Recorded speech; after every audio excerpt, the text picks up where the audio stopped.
Hello, hello, hello. Test, 1, 2, 3. Okay, it's on. All right, ladies and germies. Okay, so today we're going to talk about this Drosophila paper, which merges our developmental biology lecture, our Drosophila lectures, and our CRISPR-Cas9 lectures all together in one research paper. So this is Port et al. Optimized CRISPR-Cas tools for efficient germline and somatic genome engineering in Drosophila. Couple quick points just before we start the discussion. This paper is 2014, so this is already a decade old. So probably not much has changed since then, but some of this is probably more established as routine in some sense nowadays, 10 years later. So that's one thing to keep in mind. Okay, so let's first just address this question. What's the purpose of the paper? Give me some. I created a list of 5 things. What do you guys think was the purpose of this paper? Help me answer this.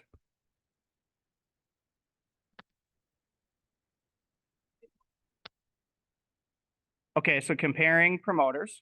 So obviously you're getting a sense then that CRISPR was relatively new, and sort of expanding it into different systems required research. And so part of that research to build the tools is comparing different promoters and seeing how they function in the setup in the system. Okay, good. What else? What else is the purpose of this? So how would I rephrase that? They're definitely inducing double-stranded breaks. So they're testing, okay, so testing targeted double-strand break induction, for sure. That's a good one. What else?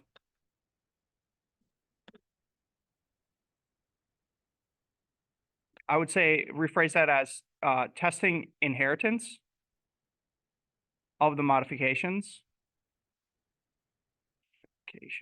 And so that would be the rate, the actual rate, the percent of germline modifications. Anything else? What else?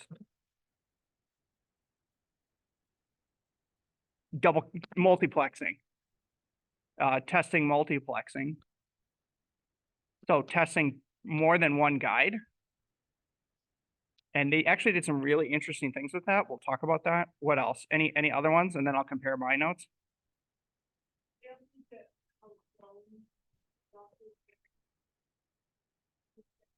What do you mean by clones? Because this is Drosophila.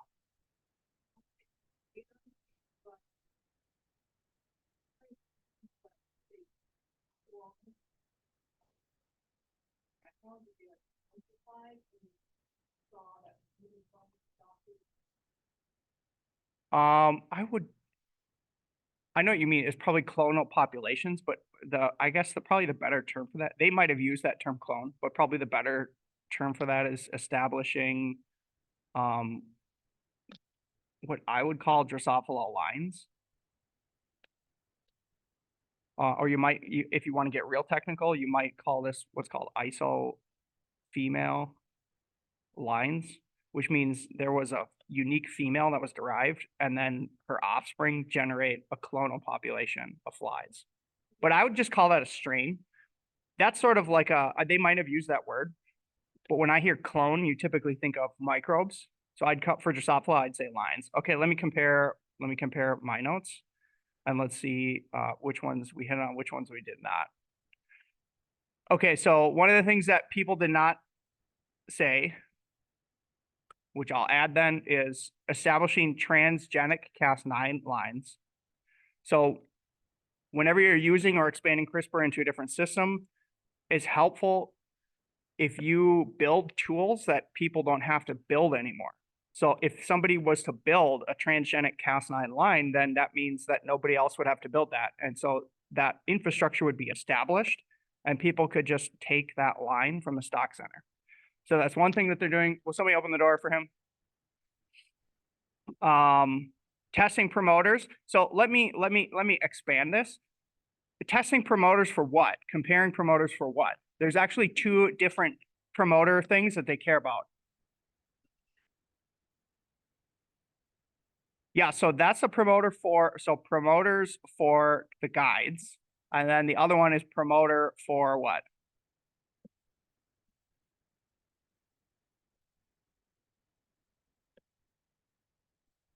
Which is what?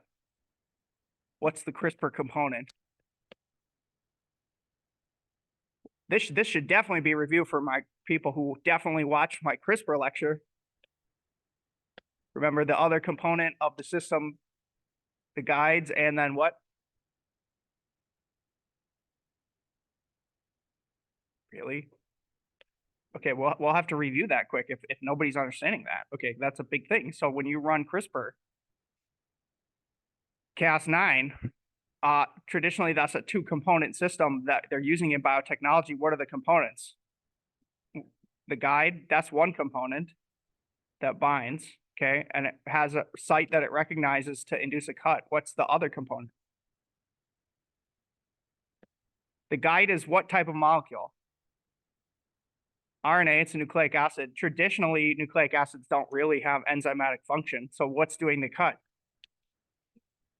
Yeah, which has a name. Not the spliceosome. What is the nuclease name that does the cutting? Yes, thank you. That's not a trick question, right? So it's a two-component system where you have a protein Cas9 bound to the guide RNA. And when I draw this in the lecture, I draw the Cas9 as kind of like the scissors, and it needs to be told where to cut. The guide tells it where to cut. Okay, and remember that the guide RNA is actually a fusion of the tracer RNA and the CRISPR RNA. So traditionally in the wild type system, it's a three-component system. In biotech, it's been engineered to be a two-component system. If you're not catching that, you need to really go back and watch that lecture because we'll keep building on CRISPR knowledge. Okay, so that covered this one. So my point is that when they test promoters, they're testing promoters for different components of the system. They're testing promoters for the Cas9, and they're testing promoters for the guides. And then they need to find the best combination thereof. So like which promoters are working the best and then provide the best combinations so you can get an efficient fusion of what's this type of molecule called? Does anybody remember what the RNP stands for? Protein complex, the ribonucleoprotein complex. So if this two-component system doesn't assemble in the cell, CRISPR will not edit. It won't do its cut. So they need to find the best combinations to produce the RNP in the cell in vivo. And then this was touched on, optimize homology-directed repair. So that was sort of in the context of targeting double-stranded break induction. And then once a double-stranded break happens, there's two ways it could go. It could go blunt repair, or it could go homology-directed repair. And the homology-directed repair is how you actually get incorporation of quote-unquote edits. So they're testing whether or not that works. And they had to do a little bit of tissue-specific knockouts, so not just germline, but also tissue-specifics. Okay, so that's kind of the purposes of the paper. Let me look through some of these quotes that I pulled out. Here we report a toolbox, so they're building tools for biotech of high-efficiency genome engineering in Drosophila melanogaster. Okay, we covered that. This is worth discussing the details of the sentence. Consisting of transgenic Cas9 lines. Okay, so when you read transgenic Cas9 lines, what does that actually mean at the genome level? Transgenic Cas9 lines. Interpret that for me. So we're all on the same page. Not a trick question. Just explain to me what transgenic Cas9 lines means.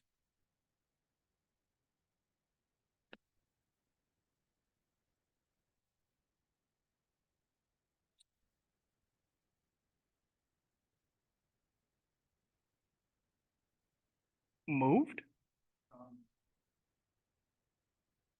So moved is correct. Moved into what? What it's more than just a eukaryotic cell. What type of eukaryotic cell? Yeah, into actual. So here's where you're clarify your language. The goal is not to move it into the Drosophila cell. The goal is to move it into a Drosophila line, an actual animal that is maintaining expression of that transgenic Cas9 in all of its cells. Does that make sense? So key here thing to understand is that they're building a transgenic insert of Cas9 into the D-mel genome. Okay, that's what transgenic Cas9 lines means. They're building a line of Drosophila melanogaster that has a transgenic insert of Cas9. So they're delivering one component of the system by transgenic insertion of the Cas9. And then the other part of, good question, ask. Both the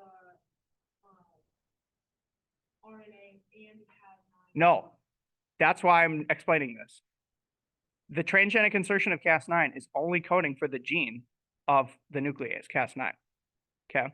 The other part of the component, the guide RNA, you see here that they say, and versatile guide RNA expression plasmids. So they're trying to build a Cas9 insertion that they can pair with guide RNA plasmids. And this could actually create a lot of confusion in reading the paper. They actually do a mixture of a bunch of different things. They do some transgenic insertions of Cas9. They do some transgenic insertions of guide RNA.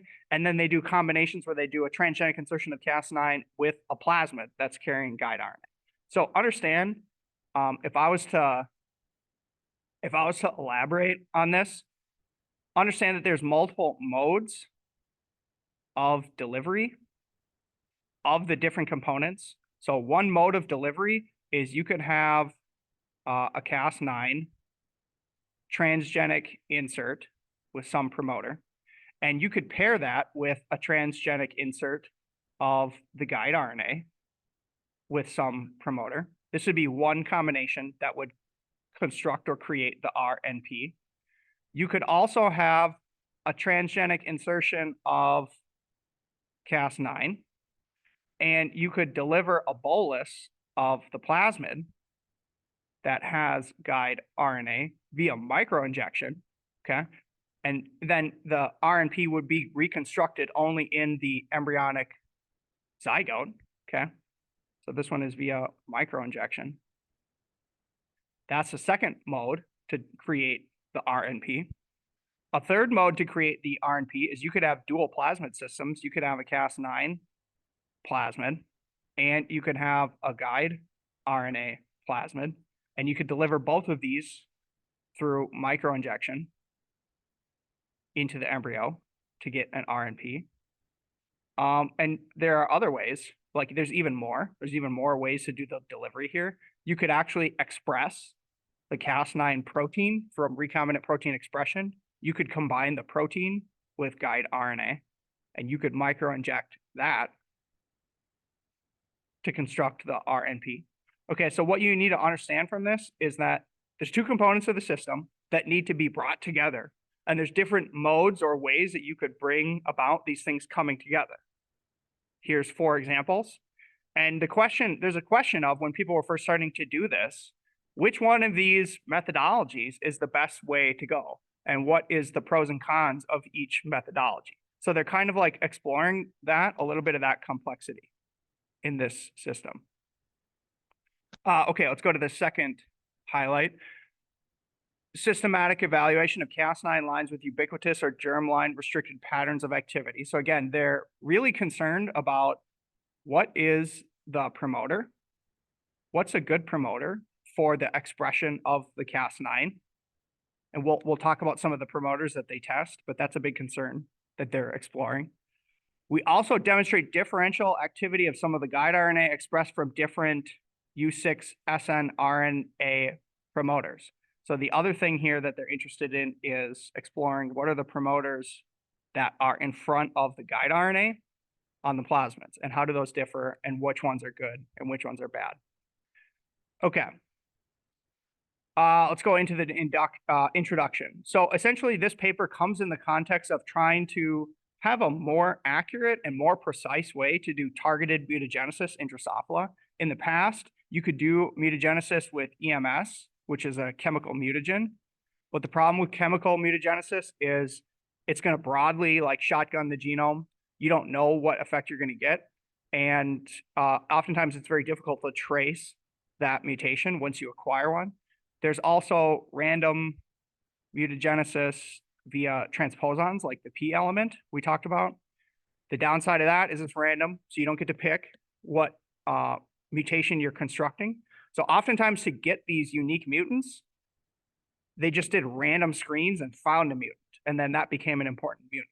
This is probably the first, not the first, but probably the first most efficient way to create a very targeted mutant in the DML genome. So if you actually want to construct a very specific mutant, this is probably the only way to do that, or the most efficient way. Okay, quick review here because I sense that some people are not up to date on the CRISPR stuff. So again, the intention of CRISPR is you have an endonuclease. So that means it cuts in the middle of a DNA molecule with a guide RNA. The guide RNA is single-stranded, so it's got hydrogen bonds that are looking for an exact matching site. Okay, so it's looking for a sequence that's about 20 base pairs. And once it finds that sequence, it'll induce a cut, which is called the double-stranded break. And once that happens, there's two repair pathways that can fix the cut. It can do blunt repair, which can often cause problems, which can result in a knockout, or it can result in a perfect repair. You know what the outcome is going to be.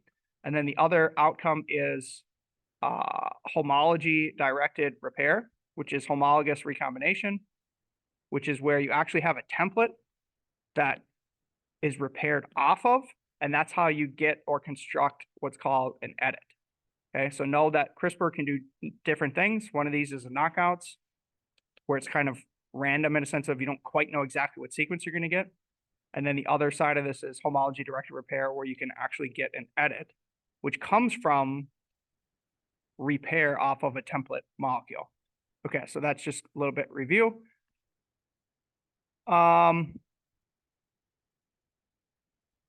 The reason that this paper needed to be done, again, this is a decade old, but in the past, there was variable efficacy with CRISPR in the system. So they're trying to improve the consistency of CRISPR in the Drosophila system and figure out the best delivery mechanism for delivering those two components that will assemble the RNP. Okay, so that's sort of like other points in this introduction. Let's look at some of these other things I pulled out. We systematically evaluated, we already talked about that. Okay, let's talk about this one. We generated two constructs in which Cas9 was under the control of the NOS promoter. So they're building constructs, okay, where they have a Cas9 insertion under the control of a NOS promoter. Does anybody know, or did anybody look up what the NOS promoter is? What's the NOS promoter, and why would they be interested in that? Yes, so NOS is short for nanos. I kind of briefly introduced this in one of the lectures. This is a maternal, or this is a germline promoter. So you're going to get expression. It's going to be a tissue-specific expression. You're going to get some expression in the testes, in the developing sperm. You're going to get some expression in the ovaries, and you're going to get some expression in not super early, but mid-stage development. Okay, so that's important. Why would they want a promoter driving Cas9 in these tissues? Which ones do they want it driving Cas9 in, and why? Yeah, but why would you want these tissues for, be more specific?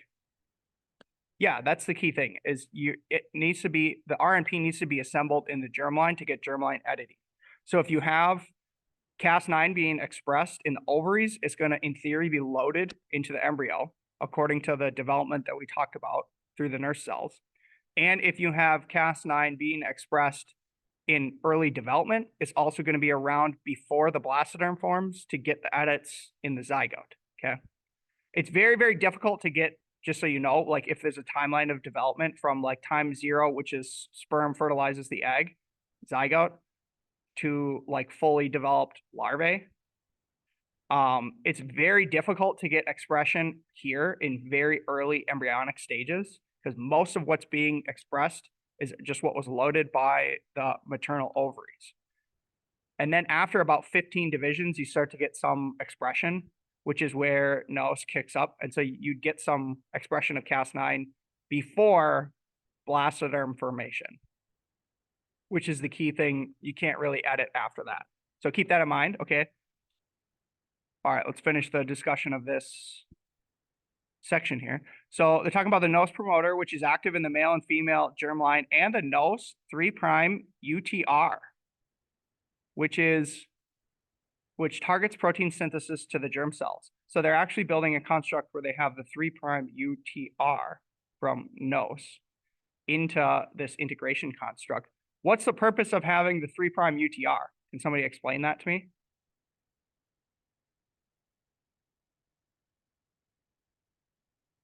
So we understand the NOS promoter. It's not about building a site of recombination.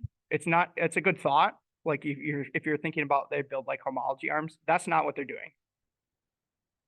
So this is going to be integrated via phi C31 integrase, which is recognizing the ATTB site on the plasmid and recombining that with an ATTP site in the chromosome. So this will be integrated at a very specific landing site, not necessarily through homologous recombination. Good thought though. What else could this be?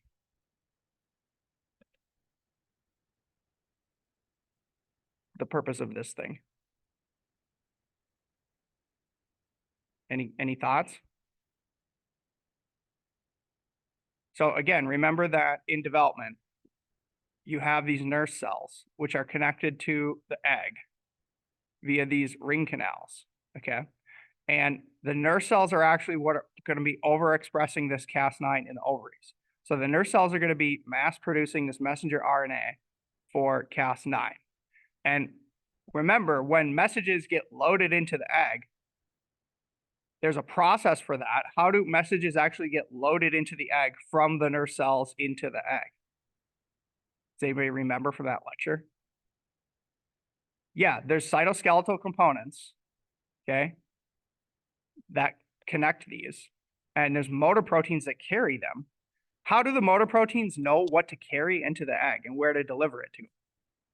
Take a guess.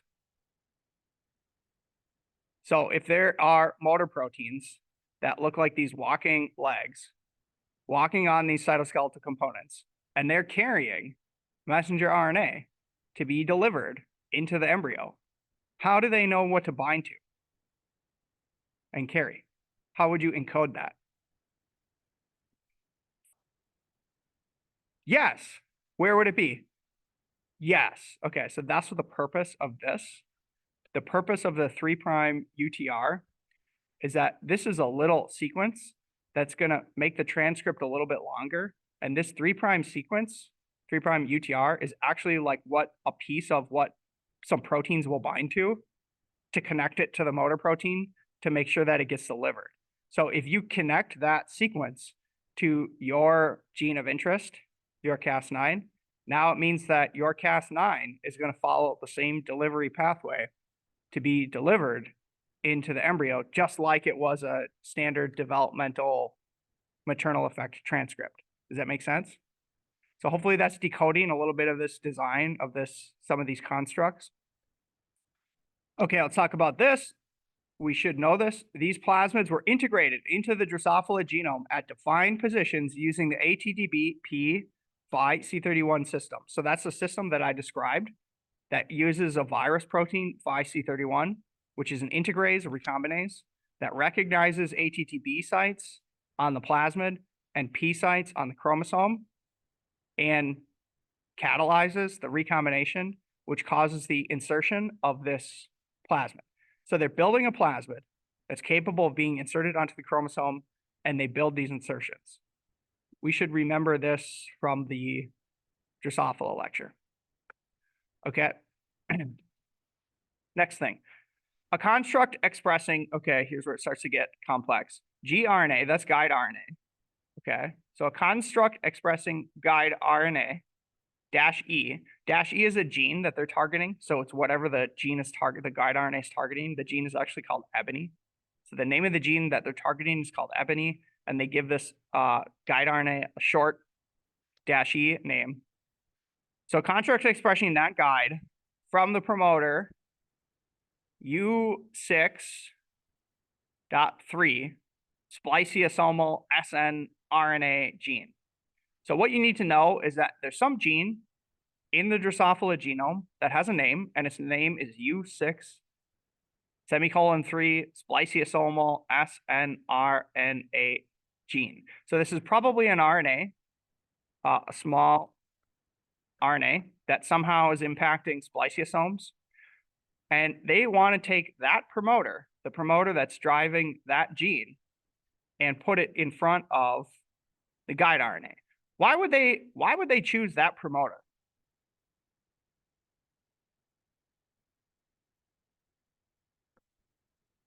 Why choose this U6 semicolon 3 snRNA spliceosomal gene? Yeah, that is probably why they picked it. It worked in previous letter. But why would they, if you're the previous researcher, why would you pick that gene? Some of them are untested. They test different variants of it.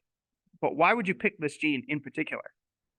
Let's say you could pick any promoter to put there. Why would you start with this one?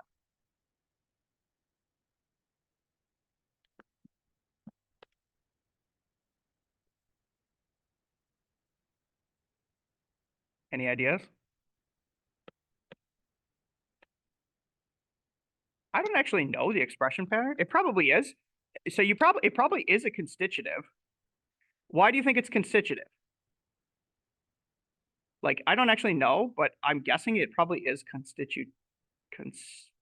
It probably is constitutive. Why? If it's a part of the spliceosome, transcription is required for life. All cells make transcripts. All cells probably splice transcripts. So I would guess it probably is constitutive, because if you don't have spliceosome function, you probably die. So it probably is constitutive. That's one reason. Why else? Why might this gene be particularly a good choice for expressing guide RNA? What's different about this gene as opposed to something like nanos or actin?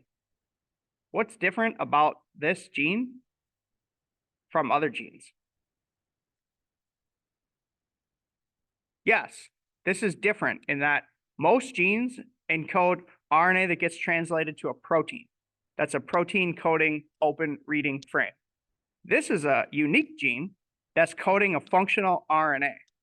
So you understand that when they do CRISPR, the guide RNAs don't get translated into a functional protein. It's an RNA.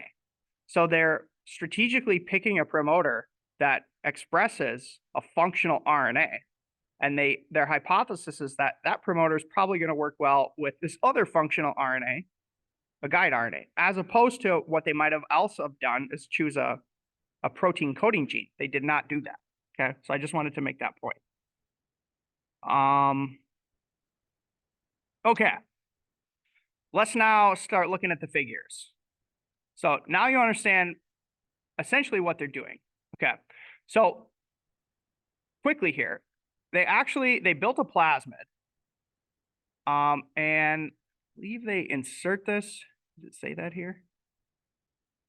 So they inserted both the Cas9 and the guide RNA genes onto chromosomes.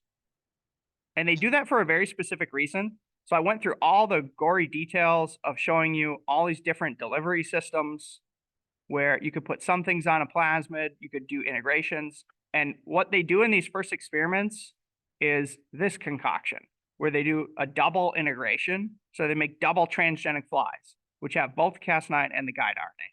Why do they do that? Did anybody catch like why they're doing this to start? Yes, it's a method to ensure consistency. So if you were to do some injection with like a plasmid, there might be some variation in the copy number of the plasmid that you're actually getting into the cell. And so there's going to be some variable efficacy. If you do a transgenic insertion, you know exactly the copy number of both those components. So it's a method that might not be the most efficient method, but it's going to be the most consistent in terms of actually like comparing different features of the system, like different promoters. So understand that that's why they did that. They did 2 insertions. to keep it consistent to create these phenotypes that they're going to then compare. Okay, let's look at figure 1A. What are these? So here, what are they showing you here? Ebony and yellow. What are ebony and yellow? They're phenotypes, but actually more accurately, what would you say? They're phenotypes that come from what? Well, yes, that's what produced them, but ebony is, so ebony is a phenotype, but that's also the name of what? The gene, yes. Okay, so there's a gene in the Drosophila genome called ebony, and there is a gene in the Drosophila genome called yellow. Okay, here's what the genes are, what they look like, and where they are. So ebony is on chromosome number 3 on the right wing. This is probably the centromere, so it's on the right end past the centromere. Here's what the gene looks like. I have to cough.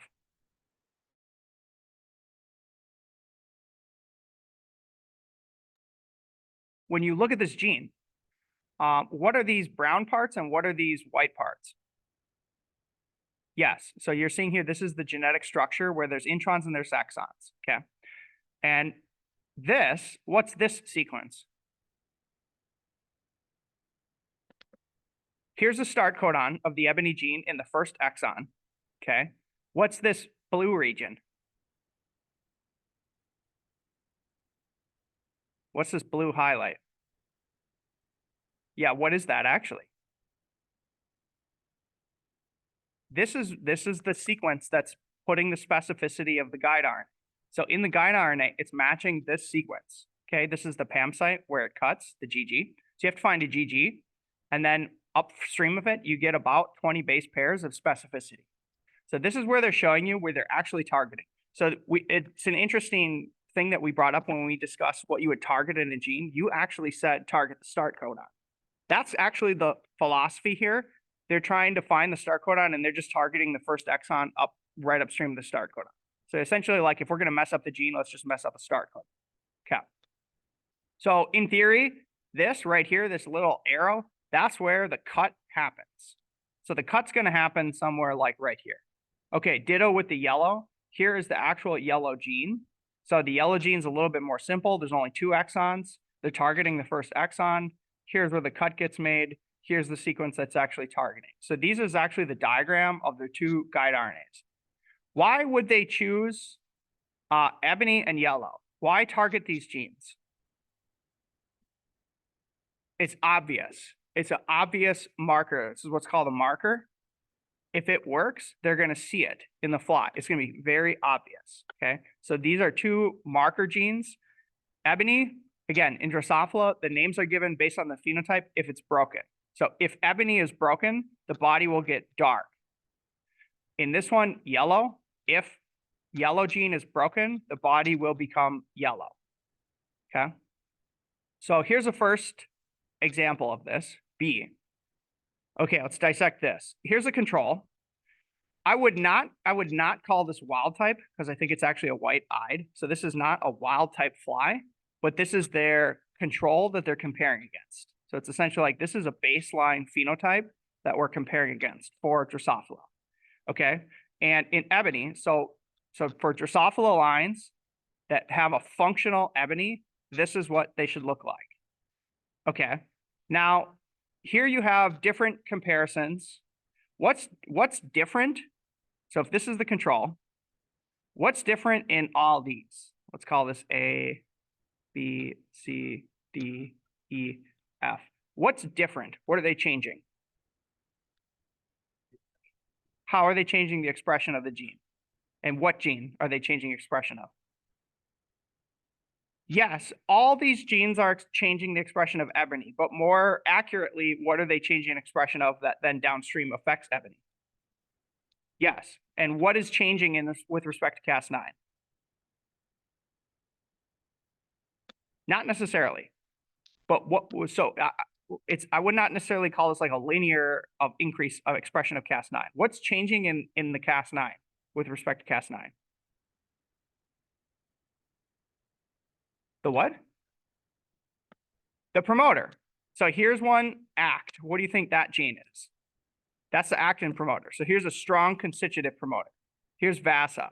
VASA is another promoter of a germline promoter. So they're testing different promoters. Okay. Here's VASA-Cas9 on 3. This is VASA-Cas9 insertion on chromosome 3. This is VASA-Cas9 insertion on chromosome X, which is the sex chromosome. So they're testing the same construct, but inserted on different chromosomes.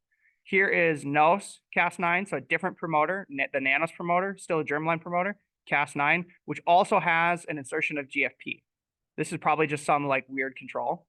So they're testing different promoter here. Here's NOS G4VP16. That's a transcription factor. So this is probably a GAL system that's hooked up to a UAS Cas9. So they're trying to do GAL4 UAS transcription of Cas9.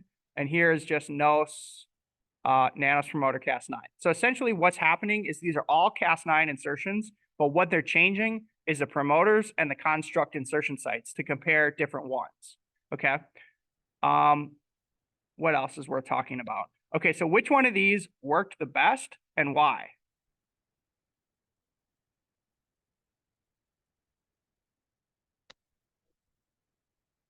Yes, that's correct. So remember, if you break the ebony gene, it's going to get darker. So the darkest ones are going to have the strongest Cas9 cutting because Cas9 is cutting the ebony gene. So in these two, it's probably the best. So you can see that the scutum of the Drosophila, the exoskeleton, gets darker in many different places. Okay, so these ones are obviously the actin one, the VASA one are obviously working the best. These ones are like maybe working in kind of like parts. Like it's maybe not even working on the abdomen, but then they point to some sections in the thorax where they're getting some phenotype. What is the explanation of why they're seeing phenotypes in the thorax but not in the abdomen?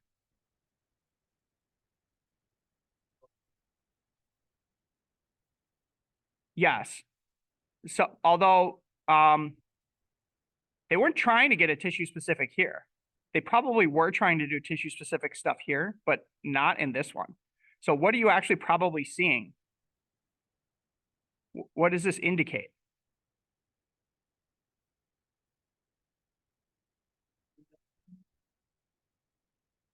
Yes, that's correct. So you're seeing some modifications probably happening like post blastoderm formation. That's probably what you're seeing. So what do you call this type of organism that has some cells that are transgenically modified and other cells that are not? Yeah, these are chimerics. So you're kind of seeing like when you use these promoters, you're getting more chimerics, whereas when you're using these stronger promoters, you're getting more consistency, probably early editing, probably more inheritable. Does that make sense? So there's a lot of things that they're kind of like looking at here, analyzing. The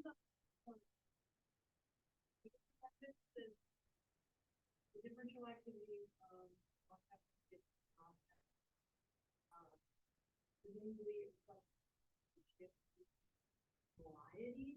Moiety. So in this one, so they're comparing these two, and they're saying this one is producing chimerics, this one is not, and they're saying that these are different because this one has some GFP component and this one does not. Yeah, I could buy that. I don't know why. I can't explain why, but they're just seeing some inconsistency there based on whether or not the insert has this additional GFP or not. Does that answer your question, or I'm in agreement with you? Moiety? That just means like thing, but like you could just say like thing. Yeah, it's like subunit is another way to think through moiety. Okay, so here is C, very similar experiment, except what's the difference between B and C? What's changed now? The target gene is now yellow, okay? And there is one other thing that's different. Did anybody else catch what's different about yellow? Which you can see in this here. This number, these numbers. These numbers are how many alleles it has to target. So I think if I read it correctly, yellow is actually a gene that's on the sex chromosome X. So here they're testing sort of like editing on a sex chromosome, and here they're testing editing on a gene that's on an autosome. So they're testing like targets that are on different sites. But essentially, let's look through the data. Do we come to the same conclusion? Which of these is the best editor and why? Yeah, these ones are probably the best. So remember what happens here is if you mutate yellow, the body becomes more yellow. It becomes less dark. So these two look the best, and these ones look the worst. So we're seeing consistent patterns, and that these promoters and these systems, the VASA and the actin, seem to be very good. Question, ask.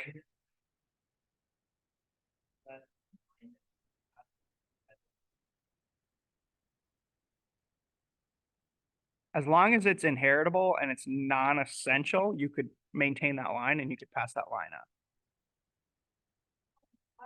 In the lecture, I had a question about, it said in the CRISPRcas9, Yeah, there were 4 wild type Y alleles that had been mutated to the yellow phenotype. yes, And it worked.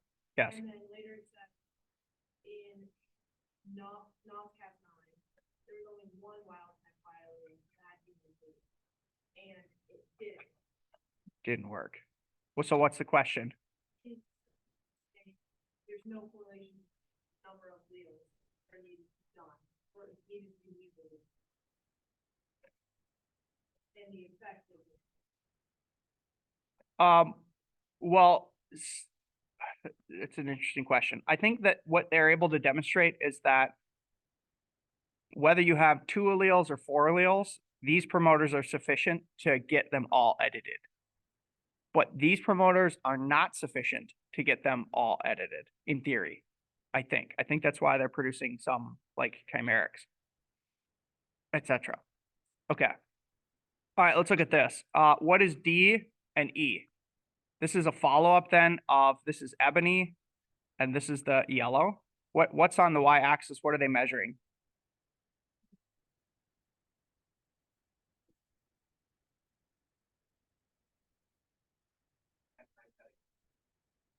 I thought this was the inheritance. Yeah. So what they do, I could have read this wrong, but my interpretation of this was they took those flies that they generated, they mated them, and then they calculated the percent that inherit this phenotypically ebony inheritance. So like of the offspring that were generated from these edits, 60% of them from 60% of these ones inherited this ebony phenotype, which means that the microinjections, essentially not the microinjections, but the crosses that assembled the RNP, 60% of those were successful in hitting the germline, whereas 40% were producing somatic non-inheritable traits. In the yellow, they're getting a higher efficiency of inheritance. So they're just measuring, essentially, this is just measuring how much editing they're getting in the germlines. Okay, F. What's this data and how is it produced? So this is again with respect to ebony and yellow, the 2 edits that they're doing. So they're comparing mutations. So that means, what does this data actually come from? Yes, so there's some kind of sequencing that's been done, and then they're doing an alignment. So my first question is, how do they generate the sequencing, and what are they sequencing, and what's the purpose? You would not RNA extract this. Yeah, they just did a simple PCR. Okay, so in their gene, they know their gene that they're targeting. So they've got PCR primers that are essentially amplifying the region that they're targeting. Okay, so they do a PCR reaction, they extract DNA. So the steps would be extract DNA from your theoretically edited lines, run your PCR, and then they would Sanger sequence. So you're actually seeing Sanger sequencing data. And these are some of the products that they were able to produce. So what do you note about these products?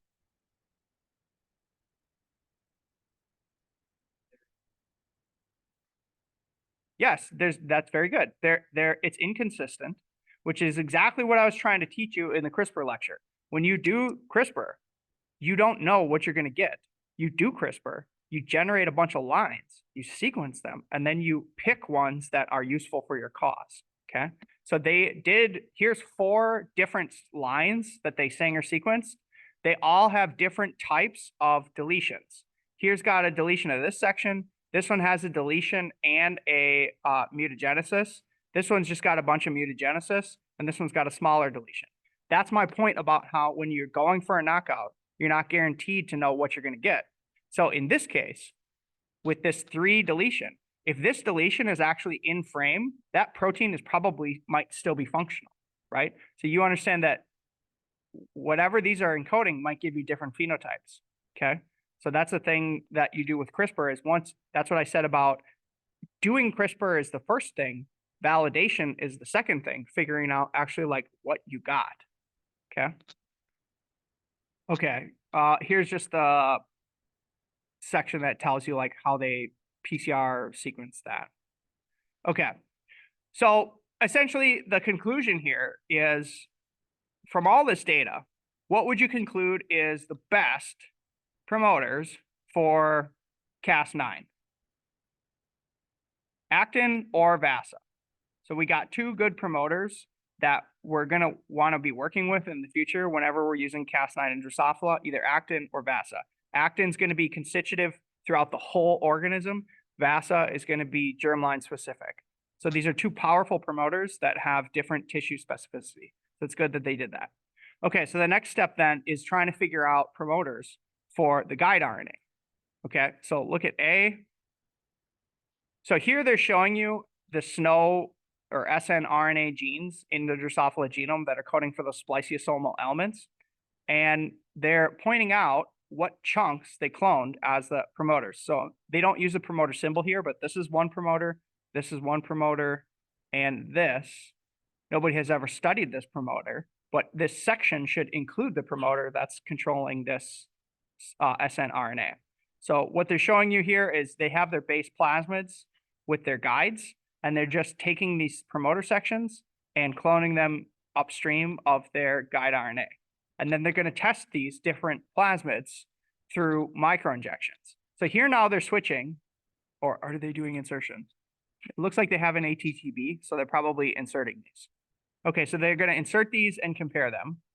So this is the data after they've inserted. And here they're targeting, what's the gene there? This must be the yellow. I think they're targeting the, Y. They're targeting the yellow. Okay, so they're comparing 3 different promoters. And then the question is, which of these is the best promoter? Which of these is the best promoter for the guide RNA?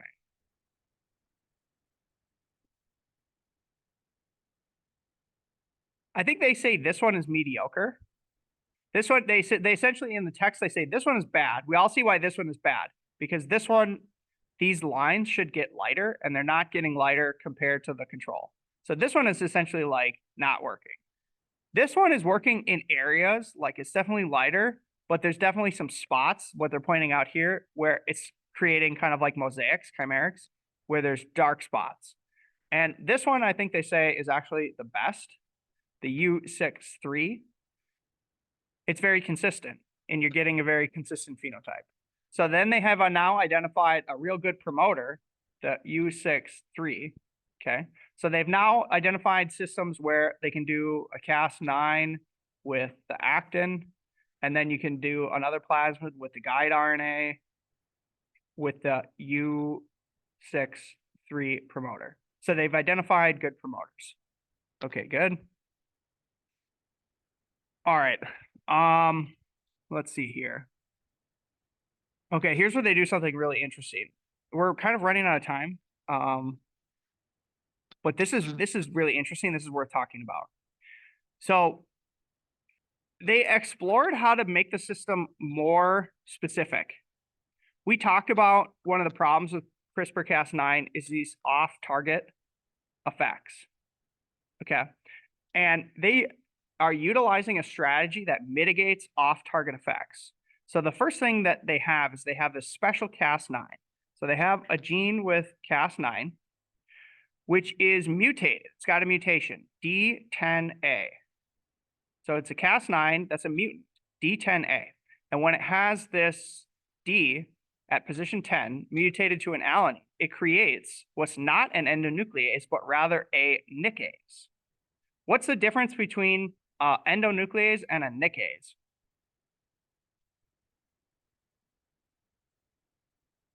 So an endonuclease is going to cut right down the thing and create a double-stranded break, okay? That's what an endonuclease will do. Yeah, exactly. A nickase is going to be an enzyme that just makes a cut on one strand, makes what's called a nick. So it cuts the phosphate backbone on one end, okay?